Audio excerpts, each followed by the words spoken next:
ரஷ்யாவுக்கும் உக்ரைனுக்கும் போர் நடைபெற்றுக் கொண்டிருக்கிறது. போரின் உச்சத்தில் இடிபாடுகளுக்கு இடையே சிக்கி ஒரு சின்னஞ்சிறிய குழந்தை மழலை மலர் தத்தி தத்தி தமிழ் நடையிட்டு தளிர் நடையிட்டு வருகிறது. எல்லோரும் அந்த குழந்தையை உற்று நோக்குகிறார்கள்.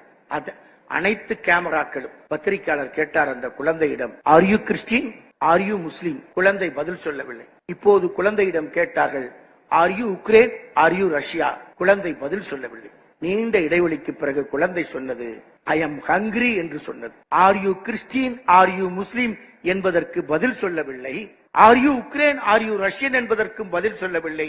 இடைவெளிக்கு பிறகு குழந்தை சொன்னது, ஐ எம் ஹங்கிரி என்றது. பசிக்குத்தான் ஜாதி இல்லை, மதம் இல்லை, மொழி இல்லை. நண்பர்களே, அந்த பசி சின்னஞ்சிறு மழலைகளுக்கு தோன்றிவிடக் கூடாது என்றுதான் காலை சிற்றுண்டி திட்டத்தை நம் கருணையின் முதல்வர் நிகழ்த்திக் கொண்டிருக்கிறார். காலம் கருதி சொல்லுகிறேன், திருவள்ளுவர் ஒரே ஒரு வைப்புலி சொல்வார். வைப்புலி என்றால் டெபாசிட். டெபாசிட்டுக்கு, அந்த டெபாசிட்டுக்கு டிடிஎஸ் கிடையாது, ஜிஎஸ்டி கிடையாது. எந்த வைப்பு நிதியை திருவள்ளுவர் சொல்லுகிறார்? அற்றார் அழிபசி தீர்த்தல், அதுவே அந்த ஏழைக்கான நிதி என்று சொல்வார். அற்றான் அழிபசி தீர்த்தல், ஏழைக்கு பசி துன்பம் நீக்கு என்றார். அதைத்தான் இன்றைக்கு ஏழை குழந்தைகளுக்கு காலை சிற்றுண்டி திட்டமும், பெண் கல்விக்காக மாதந்தோறும் 1000 ரூபாய் வழங்குகிற திட்டமும் இன்றைக்கு எல்லா பெண் குழந்தைகளின் கல்வியிலும் ஒரு மறுமலர்ச்சியை தோற்றுவித்திருக்கிறது. ஒரு நாள் காலை நான் குடையிடம் கேட்டேன், நீ விரும்புவது மழையில் நனைவதிலா, வெயிலில் காய்வதிலா? ஒரு நாள் காலை நான் குடையிடம் கேட்டேன், நீ விரும்புவது மழையில் நனைவதிலா, வெயிலில் காய்வதிலா? குடை புன்னகைத்தது. திரும்ப கேட்டேன். குடை சொன்னது, என் கவலையெல்லாம் அதை பற்றியதல்ல. என் கவலையெல்லாம் எப்படிப்பட்ட பேய்மழை ஆனாலும் என் மக்களை நனையவிடாமல் காப்பாற்றுவது, எப்படிப்பட்ட வெயிலானாலும் என் மக்களை காயவிடாமல் காப்பாற்றுவது. அப்படித்தான் இரவு பகலாக இமைப்பொழுதும் துஞ்சாது எந்த பேரிடர் தமிழகத்தை தாக்கினாலும் தமிழ்நாட்டு மக்களை கண்ணை இமைகாப்பது போல் காத்துக் கொண்டிருக்கிற மாண்புமிகு முதல்வர் அவர்களே,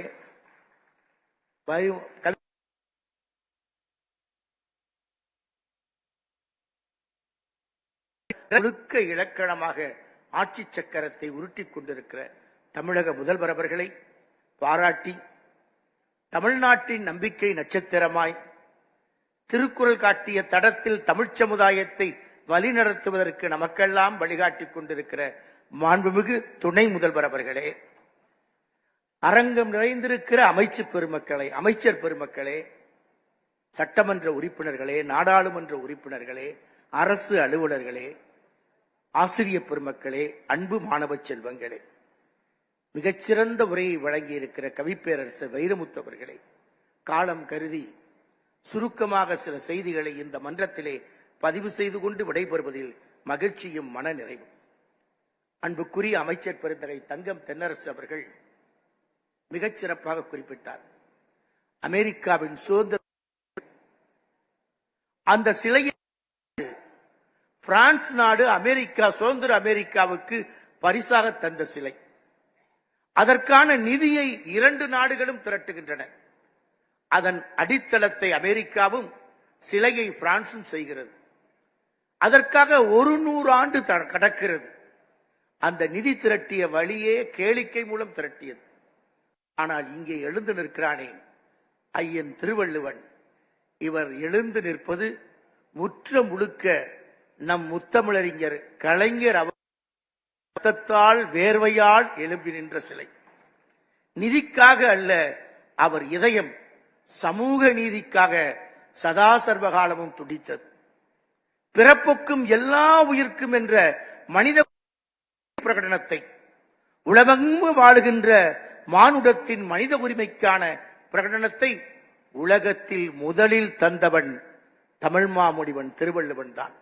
அதற்காகவே ஐயன் திருவள்ளுவருக்கு சிலை எழுப்புவதற்கு தன் 1/4 நூற்றாண்டு கால கடுந்தவத்தை புரிந்திருக்கிறார் முத்தமிழறிஞர் கலைஞர் அவர்கள். அன்புக்குரியவர்களே, காலம் கருதி சுருக்கமாக சில செய்திகள். நமக்கு நிறைய பிரச்சனைகள், நிறைய சந்தேகங்கள், நிறைய கவலைகள்.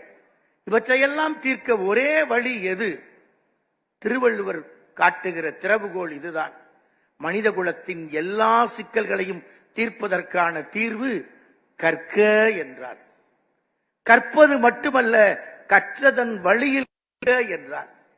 நாம் நினைக்கிறோம், எம்ஏ படித்து விட்டேன் நான் என்று, எம்ஃபில் முடித்து விட்டேன் நான் அறிஞன் என்று, முனைவர் பேரறிஞர் என்று, முதுமுனைவர் பட்டம் பெற்று பேரறிஞருக்கும் பேரறிஞர் என்று அரங்கத்தில் அருமையாக உரையாற்றுகிறேன், நான் தான் நடமாடும் அறிவு ஜீவி என்று நம்பிக்கை. பதிப்பித்து குவித்து விட்டேன், மேதமையின் விலாசம் நான் தான், மேதமையின் முகவரி நான் தான் என்று நம்பிக்கை. ஆனால் தமிழ் மாமணிவன் திருவள்ளுவன் சிரிக்கிறான். இதுவா அறிவு? அவன் கைகோள் எது? நேற்று மனித குலத்திற்கு ஒரு துன்பம் இருந்தது, சுனாமியாக சுருட்டி போட்டது. அதற்கடுத்து மனித குலத்திற்கு ஒரு துன்பம் வந்தது, கொரோனா என்று நம் குரல் வலையை பற்றி கொண்டது. அடுத்து பேரிடர் தாக்குதல்கள் வெள்ளமென வந்தன. எத்தனை துன்பங்கள் வந்தாலும் அந்த துன்பத்தை யார் இன்பமாக மாற்றி காட்டுகிறார்களோ அவர்கள்தான் அறிவின் அடையாளம் உள்ளவர்கள் என்று திருவள்ளுவர் சொல்கிறார்.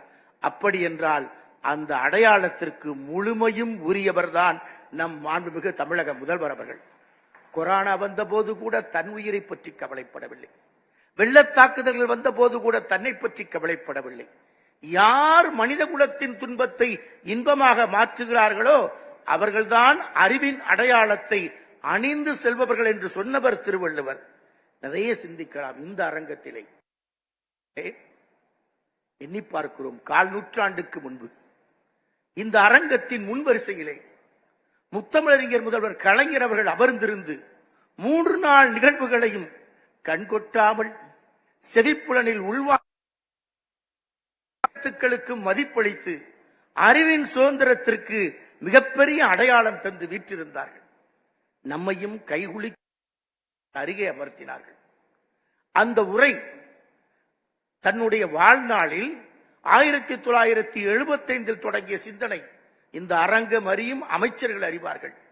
1975 என்ற தாய் இந்த திருவள்ளுவர் சிலைக்காக 10 மாதத்தில் பிரசவம் நடக்க வேண்டும். 25 ஆண்டு காலம் பிரசவித்து பெற்ற பெருந்தவம்தான் இந்த ஆழிப்பேரலை சூழ நடுவே இருக்கிற தமிழ் மாமணிவன் திருவள்ளுவன். உலகத்தையே சுனாமி சுருட்டி போட்டது. ஆனால் சுனாமிக்கு அஞ்சாமல் நிமிர்ந்து நின்றது தமிழ் மாமணிவன் திருவள்ளுவன் என்றால் அதற்கு பின்புலம் கலைஞர் சிந்திய வேர்வைதான். நாம் நிறைய சிந்திக்கலாம். இந்த திருவள்ளுவர் சிலையை எழுப்புவதற்கு மிகப்பெரிய தொழில்நுட்ப சவால் இருந்தது. 4 ஏக்கர் நிலப்பரப்பில் சுவாமி விவேகானந்தரின் மண்டபம், 22,000 சதுர அடிதான் திருவள்ளுவர் சிலை நிற்கிற இடம். 22,000 சதுர அடியில் உலகத்தில் இன்னொரு அதிசயத்தை உருவாக்க முடியும் என்பதால் நிற்கிற இடம். 22,000 சதுர அடியில் உலகத்தில் இன்னொரு அதிசயத்தை உருவாக்க முடியும் என்பதால் அது முத்தமிழறிஞர் கலைஞர் ஒருவரால் தான் முடியும். சிலை எழுந்தது. 75 தொடங்கிய பணி 90 தலைவர் கலைஞரே உளியால் அடித்து அந்த பணியை தொடங்குகிறார். ஆனால் 2000 தான் அந்த பணி நிறைவு பெறுகிறது. 25 ஆண்டு காலம் எத்தனையோ போராட்டங்கள். சிலை செய்ய வேண்டாம், ஆட்சிக்கு ஆபத்து என்று கூட சொன்னார்கள். என் ஆட்சியே போனாலும் கவலை இல்லை, தமிழ் மாமுனிவன் திருவள்ளுவரின் சிலை இங்கு எழுந்துதான் இருக்க வேண்டும் என்று சொன்னார். கணபதி சபதியிடம் ஒப்படைத்த அந்த ஒப்படைப்பு, அர்ப்பணிப்பு, அதற்கு பிறகு சிலை எழுந்தது. நண்பர்களே, ஒரு மிகப்பெரிய கடும் தமிழ்த்தவத்தை புரிந்து ஒரு நாள் அல்ல, 2 நாள் அல்ல, 25 ஆண்டு காலம் உறங்காமல் இருந்து எழுப்பிய அந்த திருவள்ளுவரின் சிலை எழுப்பிய பிறகு திறப்பு விழா கலைஞருக்கு தன் வாழ்நாளில் கிடைத்த பெரும் மகிழ்ச்சியாக 3 நாளும் அந்த விழாவிலே அவர் அமர்ந்து ஒவ்வொருவர் உரையையும் கேட்டு மகிழ்ந்து, உலகத்தில் அவராற்றிய உரைதான் உன்னதமிக்க உரை. உலக புகழ்மிக்க உரைகள் ஏராளம் உண்டு. இதே விவேகானந்தர் மண்டபத்திலே விவேகானந்தர் பாறையில் கடுந்தவம் புரிந்தாரே, அமெரிக்காவின் சிகாகோ நகரத்தில் உரையாற்ற தொடங்குகிறார். அவருக்கு வாய்ப்பு மறுக்கப்படுகிறது. இந்த பரதேசி பக்கிரி என்ன பேசிவிடப் போகிறார் என்று அயர்ந்து கிடந்த போது இந்தியாவின் ஆன்மீகம் எது என்று அடையாளத்தை காட்டியவர் இங்கு மண்டபத்தில் எழுந்தருளி இருக்கிறார். அவராற்றிய பேருரை சிகாகோ பேருரை. அதை போல அமெரிக்காவின் விடியலுக்காக, கருப்பின மக்களின் விடியலுக்காக போரை நடத்திய ஆபிரகாம் லிங்கன் ஆற்றிய ஒற்றை வரிதான் உலக புகழ்மிக்க பேருரை. மக்களால் மக்களுக்காக உருவாக்கப்பட்ட மக்களின் அரசாங்கம் என்ற பொன்னெழுத்துக்களில் பொறிக்கத்தக்க வாசகம். அதை போல ஒரு பேருரையை உலகம் சந்தித்ததென்றால் 25 ஆண்டு காலத்திற்கு முன்பு இதே கன்னியாகுமரி கடற்கரையில் இதே அரங்கத்தில் முத்தமிழறிஞர் கலைஞர் ஆற்றிய உரைதான் உலக புகழ்மிக்க பேருரை. என்ன குறிப்பிட்டார்? எல்லோரையும் அழைத்தார். திருக்குறள் மாணவர்களுக்கு ஆயுள் முழுவதும் 1000 ரூபாய் பரிசு தந்தார். மேடையில் இருக்கிறார். திருவள்ளுவர் சிலைக்கு வெளிச்சம் ஊட்டப்படுகிறது, ஒளிவெள்ளம் பாய்ச்சப்படுகிறது. கலைஞர் குறிப்பிடுகிறார், இந்த மேடையில் நான் பேசுவேனோ, பேச முடியாத நிலையை அடைவனோ என்ற நிலையில்தான் இருக்கிறேன். மருத்துவரிடம் மாத்திரைகளை எடுத்துக்கொண்டுதான் இந்த அரங்கத்தில் நான் உங்கள் முன்னால் நிற்கிறேன் என்றார். அந்த பேச்சின் உச்சம் என்ன? எல்லோரையும் பெயர் சொல்லி அழைத்தார். தமிழ் அறிஞர்களே, அமைச்சர் பெருமக்களே, சட்டமன்ற உறுப்பினர்களே, அரசியல் தலைவர்களே, நம்மையும் தனித்து அடிகளார் அவர்களே என்றார். ஏனென்றார் அரங்கத்தில் இந்த ஒற்றை அடிகளார் தான் இருந்தார்.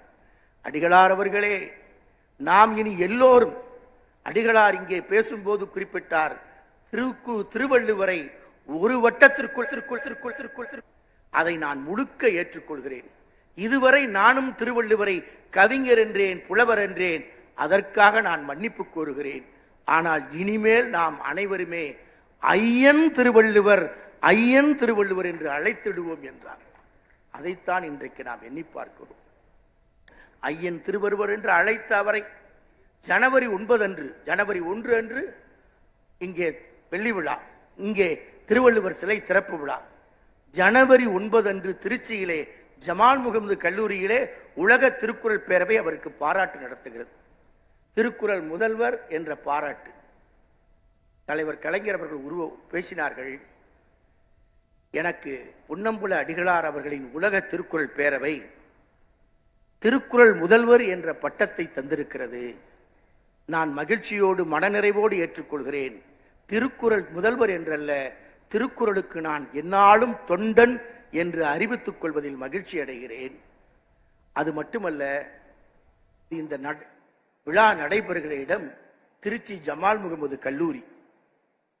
இதை நடத்தி கொண்டிருப்பவர் உலக திருக்குறள் பேரவை தலைவர் பொன்னம்புல அடிகளார். கலை நிகழ்ச்சியை நடத்துபவர் கலைக்காவிரி ஜார்ஜ் அடிகள். இந்த நல்லிணக்கம்தான் இந்த நாட்டிற்கு தேவை.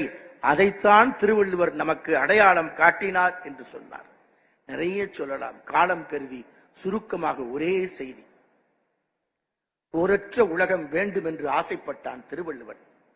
போரற்ற உலகத்திற்காக தன் வாழ்நாளில் திருக்குறளின் வழியை வழிகாட்டினான். அந்த நிலையில்தான் ரஷ்யாவுக்கும் உக்ரைனுக்கும் போர் நடைபெற்றுக் கொண்டிருக்கிறது. போரின் உச்சத்தில் இடிபாடுகளுக்கு இடையே சிக்கி ஒரு சின்னஞ்சிறிய குழந்தை மழலை மலர் தத்தி தத்தி தமிழ்நடையிட்டு தளிர் நடையிட்டு வருகிறது. எல்லோரும் அந்த குழந்தையை உற்று நோக்குகிறார்கள். அனைத்து கேமராக்களும். பத்திரிகையாளர் கேட்டார் அந்த குழந்தையிடம், are you Christian, are you Muslim? குழந்தை பதில் சொல்லவில்லை. இப்போது குழந்தையிடம் கேட்டார்கள், are you Ukraine, are you Russia? குழந்தை பதில் சொல்லவில்லை. நீண்ட இடைவெளிக்கு பிறகு குழந்தை சொன்னது, ஐ எம் ஹங்கிரி என்று சொன்னது. Are you Christian, are you Muslim என்பதற்கு பதில் சொல்லவில்லை. Are you Ukraine, are you Russian என்பதற்கும் பதில் சொல்லவில்லை. இடைவெளிக்கு பிறகு குழந்தை சொன்னது, ஐ எம் ஹங்கிரி என்றது. பசிக்குத்தான் ஜாதி இல்லை, மதம் இல்லை, மொழி இல்லை. நண்பர்களே, அந்த பசி சின்னஞ்சிறு மழலைகளுக்கு தோன்றிவிடக் கூடாது என்றுதான் காலை சிற்றுண்டி திட்டத்தை நம் கருணையின் முதல்வர் நிகழ்த்தி கொண்டிருக்கிறார். காலம் கருதி சொல்லுகிறேன், திருவள்ளுவர் ஒரே ஒரு வைப்புலி சொல்வார். வைப்புலி என்றால் டெபாசிட். டெபாசிட்டுக்கு, அந்த டெபாசிட்டுக்கு டிடிஎஸ் கிடையாது, ஜிஎஸ்டி கிடையாது. எந்த வைப்பு நிதியை திருவள்ளுவர் சொல்லுகிறார்? அற்றார் அழிபசி தீர்த்தல், அதுவே அந்த ஏழைக்கான நிதி என்று சொல்வார். அற்றான் அழிபசி தீர்த்தல், ஏழைக்கு பசி துன்பம் நீக்கு என்றார். அதைத்தான் இன்றைக்கு ஏழை குழந்தைகளுக்கு காலை சிற்றுண்டி திட்டமும், பெண் கல்விக்காக மாதந்தோறும் 1000 ரூபாய் வழங்குகிற திட்டமும் இன்றைக்கு எல்லா பெண் குழந்தைகளின் கல்வியிலும் ஒரு மறுமலர்ச்சியை தோற்றுவித்திருக்கிறது. நண்பர்களே, இது வெறும் வார்த்தைக்காக சொல்லப்படுவதல்ல. சில தினங்களுக்கு முன்பு நம்முடைய அமைச்சர் சேகர் பாபு அவர்கள் மயிலை கபாலீஸ்வரர் கோவிலில் கல்லூரிக்கான புதிய கட்டிடத்தை அடிக்கல் நாட்டினார். அப்போது பெண் குழந்தைகள், பட்டம் பெற்ற பெண் குழந்தைகள் குறிப்பிட்டு பேசினார்கள். அத்தனை குழந்தைகளும் உண்மையைத்தான் பேசினார்கள். யாரும் சொல்லி அவர்கள் பேசவில்லை. ஏனென்றால் சொன்னதை செய்கிறவர் மட்டுமல்ல, சொல்லாமலும் செய்கிற முதல்வரின் பணியால் நன்மை பெற்ற குழந்தைகள் சொன்னார்கள்.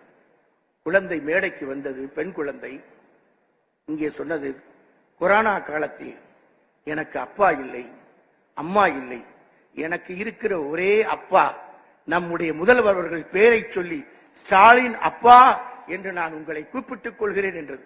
இதுபோன்று எண்ணற்ற குழந்தைகளுக்கு தாயும் தந்தையுமாக கல்வி வெளிச்சத்தை ஏற்றி திருவள்ளுவர் காட்டுகிற கல்வி வெளிச்சத்தை அடையாளம் காட்டிக் கொண்டிருக்கிற முதல்வர் அவர்களுக்கு நன்றி தெரிவித்து, இன்னொரு செய்தியாக 2019ஆம் ஆண்டு அந்த நேரத்தில் தலைவர் கலைஞர் மறைந்து முதல் நாடாளுமன்ற தேர்தலை நம்முடைய தலைவர் அவர்கள் சந்தித்துக் கொண்டிருக்கிறார்கள். அந்த தருணத்தில் நாம் அமெரிக்காவின் அட்லாண்டா நகரத்தில் ஒரு மாநாட்டில் கலந்து கொண்டிருக்கிறோம். அந்த மாநாட்டின் பொழுது ஜூனியர் மார்ட்டின் லூதர் கிங்கினுடைய நினைவகத்தில் நின்று கொண்டிருக்கிற நேரத்தில் தலைவர் அவர்களை தொலைபேசியில் தொடர்பு கொண்டு 2019 மே 25ஆம் தேதி நாடாளுமன்ற தேர்தல் முடிவுகள் வந்து 40 நமதே என்ற மகத்தான வெற்றியை பெற்றிருந்தார்கள். தொலைபேசியில் தொடர்பு கொண்டு பேசிக்கொண்டோம். நன்றி தெரிவித்து வாழ்த்துக்கள் தெரிவித்து, அப்போது ஜூனியர் மார்ட்டின் லூதர் கிங்கின் சிலைக்கு கீழே ஒரு வாசகம். அந்த வாசகம் முற்ற முழுக்க நம்முடைய மனிதநேய மக்கள் முதல்வர் அவர்களுக்கே பொருந்தும். என்ன வாசகம்? Whatever your life work is, do it well. Whatever your life work is, do it well. A man should do his job so well that the living, the dead and the unborn would do it no better. ஒரு மனிதன் எப்படி பணி செய்ய வேண்டும்? இதற்கு முன்பு வாழ்ந்தவர்கள், மறைந்தவர்கள், இப்போது வாழ்ந்து கொண்டிருப்பவர்கள், இனி பிறக்க இருப்பவர்கள் இதைவிட சிறப்பாக செய்யக்கூடாது என்று, இதைவிட சிறப்பாக செய்ய முடியாது என்று பணி செய்ய வேண்டும். அப்படித்தான் தமிழ் பணியை, சமூக பணியை, கல்வி பணியை முத்தமிழறிஞர் கலைஞர் காட்டிய தடத்திலிருந்து மேலும் மேலும் உயரத்திற்கு எடுத்துச் செல்கிற நம்முடைய மாண்புமிகு தமிழக முதல்வர் அவர்களை உங்கள் அனுமதியோடு, இந்த அரங்கத்தின் அனுமதியோடு, இந்த திருவள்ளுவர் சிலை உதயமான நாளில் மக்கள் தலைவர் கருப்பையா மூப்பனார் அவர்கள் நம்முடைய கலைஞர் அவர்களுக்கு ஒரு நூலை பரிசாக தந்தார். யூ கேன் வின், நீங்கள் வெல்ல முடியும் என்று. அணிகள் மாறினாலும் அன்பு மாறாமல் பரிசை தந்திருக்கிறார் என்று கலைஞர் நன்றி தெரிவித்தார். அப்போது மூப்பனார் அவர்கள் குறிப்பிட்டார்கள், இந்த அரங்கமே எழுந்து நின்று கலைஞர் அவர்களுக்கு கரவொலி எழுப்பி நன்றி செலுத்த வேண்டும் என்று. இந்த அரங்கத்தில் முத்தமிழறிஞர் கலைஞர் எழுப்பிய உலகத்தின் அற்புதத்தை வெள்ளி விழா கொண்டாடுகிற நம்முடைய மாண்புமிகு தமிழக முதல்வர் அவர்களுக்கு நாம் எழுந்து நின்று நான் சொல்லுகிற ஒரே வாசகம், நம் முதல்வர், அனைவரும் திரும்ப சொல்லலாம், நம் முதல்வர் திருக்குறள் முதல்வர், நம் முதல்வர் திருக்குறள் முதல்வர், நம் முதல்வர் திருக்குறள் முதல்வர். வாழ்க பல்லாண்டு, வாழ்க பல்லாண்டு, வாழ்க பல்லாண்டு என்று கூறி விடைபெறுகிறேன். நன்றி, வணக்கம்.